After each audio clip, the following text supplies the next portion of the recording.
With the Scream movie coming out this weekend, I thought I'd share with you an article I found on Bloody Disgusting on what the Ghostface mask could have been or should have been if any of these concepts were approved. And by looking at some of them, I can tell you this, I'm glad they didn't. Welcome to Fantasy Films. I'm Kevin. I definitely want to talk about some of this concept art and ideas for the original Ghostface mask that was going to be used in the Scream movies, which didn't get approved, and obviously first time around doesn't always work out, and then we get what we have in the final product.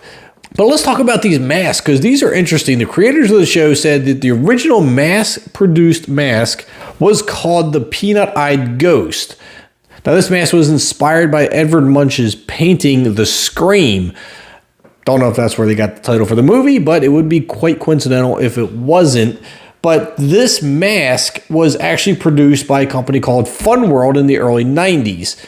This is a picture of that mask. I grew up in the 80s and 90s, so I want to say that this mask looks very familiar. Like, I've seen it in stores before, but they wanted to use this for the movie, but Fun World wanted more money than they were willing to pay out for the rights of the mask. So with that being said, they wanted to skip that mask and move on to another concept, but they didn't have another concept. So what they did was go to K&B Concepts and had an artist named Cunningham draw up some ideas on what the mask could be. And some of these concepts are really out there. I mean, they are pretty insane. Just take a look at a couple of these and you'll know exactly what I'm talking about. These are something I can't imagine Ghostface wearing. Like, this is just absurd. Although the very first one on the top left corner, I could actually see that being a mask and working out. It's a little out there, but then again, all of these are. But some of these are just, how did this even make the concept page? You can see like the mouth and the jaw lines. They're trying to go with that same look. The open mouth, really drooping down. But this is just, guys, this is horror movie stuff. This isn't like comedy horror, which I categorize Scream as, but this is like horror. We got another one here by Cunningham. Obviously, his name's signed on the sketch here. This one isn't bad. I mean, this is obviously a lot more scary than what we have now, but this would actually go pretty good. If they had this as a mask, painted up, I would be okay with this. But again, this is a little more horrific than I think the tone of the movie is implying. But this next sketch, I could totally see this one working even more. The one with the eyeballs, I just don't know. I don't know about that one. That was just silly and weird, and it just doesn't work, much like a lot of the other ones. But the one to the right, where it's like this blank ghost face, I mean, I know that's what the name of it is, but I like that. I think that looks pretty good. I mean, I can see that working. Obviously, they didn't go that route. But there's another one here that's been a little bit more modified. This one has a little bit more of a skeleton feel to it.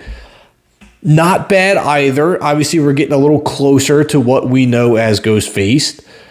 But none of these got approved. Now, Kevin Williamson, who is the screenwriter for the movie, said, finally, we were like, why don't we just get the rights to the mask? In the script, it did say it was a dime store Halloween mask, so that's exactly what we found.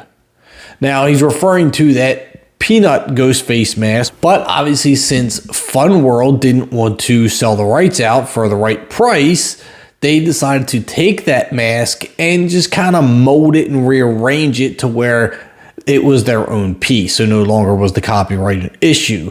So they took that mask, as you see here, stretched out the mouth, changed the direction of the eyes a little bit, and just kind of elongated it, and that's how we got the Ghostface mask we have today. So I think that's a pretty interesting story. I don't know if you knew any of that. If you did, let me know down in the comments. Maybe I'm just so far behind on the Scream knowledge that I'm just finding this out now. I think it's pretty cool knowledge, though. I mean, it's interesting because I swear I've seen this mask before on shelves in stores back in the 90s, and they're claiming that's where they found this and stumbled across it. It's a shame, though, that Fun World and the studios couldn't come to an agreement to use the mask, mainly for Fun World's benefit, because they would have made some money off of it, and without making any kind of deal, obviously they made nothing. And obviously something's better than nothing. But they decided they wanted to get greedy and asked for too much money, and the studio said no. And, well, the studio got what they wanted anyway, essentially, by changing the design of the original one. So I want your guys' thoughts on all this concept art, what Ghostface could have looked like, how extreme and wacky some of these pictures were. I think they're totally off the charts and nowhere near the tone of the movie that we got. So I don't think that any of them would have worked. I'm obviously very happy that the studio went the route they did. This was definitely more what I'm going to call a comedy horror action movie, not a horror slasher. You know what I mean?